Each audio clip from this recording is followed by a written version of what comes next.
नमस्कार, आप देख रहे हैं कशिश न्यूज़। मैं हूं अंकिता सिंह। एक बार फिर से बीपीएससी टीआरई 2.0 में फर्जीवाड़ा का मामला सामने आया है। सनसनीखेज मामला है।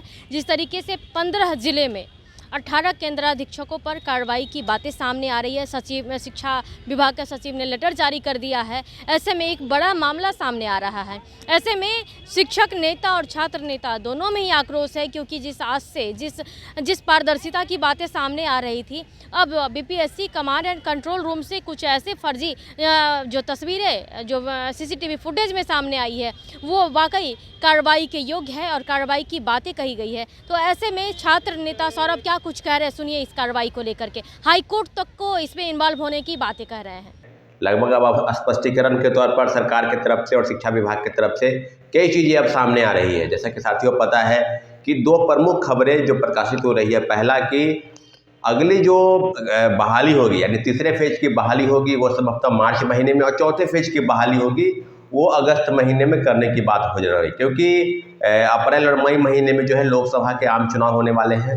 इसलिए अधिसूचना भी उसकी जारी मार्च महीने में संभवतः हो जाएगी। तो उसके पहले लगभग 70,000 पदों पर तीसरे फेज की बहाली और चौथे फेज की बहाली अगस्त महीने में, जैसा कि पहले कहा जा रहा था कि तीसरे फेज की बहाली अगस्त में होगी, लेकिन अब तीसरे फेज की बहाली मार्च में और चौथे फेज की बहाली लगभग 1 लाख पदों पर, तो 1,70,000 पदों पर फिर से तीसरे और चौथे फेज की बहाली की प्रक्रिया जो है वो शुरू होने वाली है। और तीसरे फेज की बहाली की भी प्रक्रिया जो है संभवतः इसी महीने से शुरू हो जाएगी।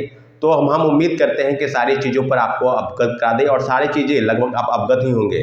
परंतु दूसरे महत्वपूर्ण जिस विषय की आपको हम अपडेट करा देते हैं, वो विषय है कि कल एक महत्वपूर्ण पत्र जिला शिक्षा पदाधिकारी को सुपुर्द नोटिस जारी हुआ है। 15 जिले शिक्षा पदाधिकारी, राज्य के 3800 जिलों में से 15 जिले शिक्षा पदाधिकारी डीईओ को एक चिट्ठी जारी हुआ है, जिसमें स्पष्ट तौर पर यह कहा गया है कि जो प्रश्न पत्र परीक्षा के दौरान टीआरई 2 में जो प्रश्न पत्र दिए गए, तो परीक्षा केंद्र पर जाने से पहले जहां पर कंट्रोल रूम होता है, वहीं पर सील पत्र जो है, क्वेश्चन पेपर का सील वो टूटा पाया।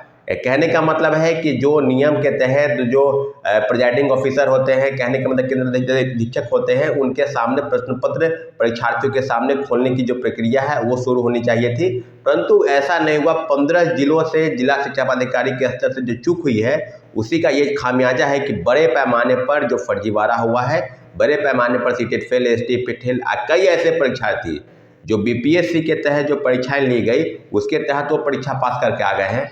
तो अब कहने की ज़रूरत नहीं है कि किस तरह की चीज़ें, किस तरह की चूक और किस तरह का फर्जीवाड़ा इस तरह की परीक्षा में बिहार में जो बहाली हुई है शिक्षकों की, उसके तहत इस तरह की चीज़ें हुई हैं।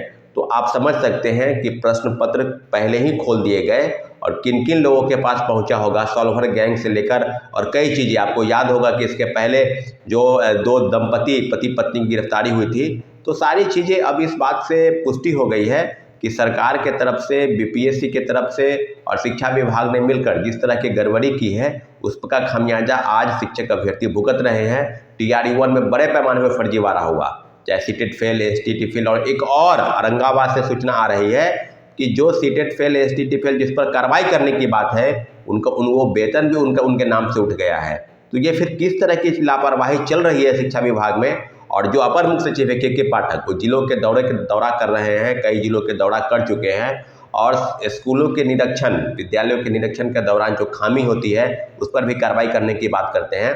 परंतु आज उस पूरक परिणाम के लिए जिस तरह का घमासान मचा है और जिला शिक्षा पदाधिकारी के स्तर से जो पत्र आ रहे हैं सामने, तो सब बातों की पुष्टि करती है कि बड़े पैमाने पर जो घोटाला हुआ उसकी सूची क्या बिहार सरकार की तरफ से नहीं होनी चाहिए। जो संज्ञान में मामला जब आता है तो आप कार्रवाई की बात करते हैं। तो टीआरई 1 में बड़े पैमाने पर फर्जीवाड़ा हुआ, टीआरई 2 में जो घोटाला हुआ, जिस तरह की चीज़ें सामने आई, पूरक परिणाम अभी भी लगभग 14,700 पदों पर जो सूची भेजी गई थी, परंतु उसके रिजल्ट के बारे में कहा गया कि अब रिजल्ट किसी भी हाल में प्रकाशित नहीं करेंगे। तो आज जो एनडीए की सरकार है और जिसके प्रमुख नेता जब विपक्ष में थे, प्रतिपक्ष में थे, कम से कम आपको बता दे दें कि विधानसभा में और विधान परिषद में दोनों सम्राट चौधरी और विजय सिन्हा दोनों आज बिहार के डिप्टी सीएम हैं। तो क्या जिम्मेवारी नहीं बनती है कि उनको कि शिक्षक बहाली में जो आप बताते थे कि पूरक परिणाम जारी होने चाहिए थे, और सब मामलों पर आज एनडीए की सरकार है। मंत्रिमंडल का गठन हो गया। हाँ, ये बात सही है कि और कई विभागों का बंटवारा में अभी होना बाकी है। तो विभागों के बंटवारा के क्रम में सरकार के समक्ष जो भी चुनौती है ये सरकार का काम है, परंतु शिक्षक अभ्यर्थी के मन में जो सवाल है उस सवाल का जवाब निश्चित रूप से एनडीए की वर्तमान सरकार से, मौजूदा सरकार से करने की जरूरत है। और इन सारे मुद्दों पर, शिक्षक बहाली के मुद्दे पर जो फर्जीवाड़ा हुआ, क्या माननीय मुख्यमंत्री जी के संज्ञान में नहीं जाना चाहिए? सीटेट फेल, एसटीटी फेल, और आप जो सीटों को कटौती करके अगले फेज की बहाली में जोड़ते हैं, आप ये समझ लीजिए कि प्रथम फेज की बहाली की प्रक्रिया में जो सीटें बच गई उसको कंपनसेट दूसरे फेज की बहाली में, दूसरे फेज की सीटें जो बच गई वो तीसरे फेज की बहाली में।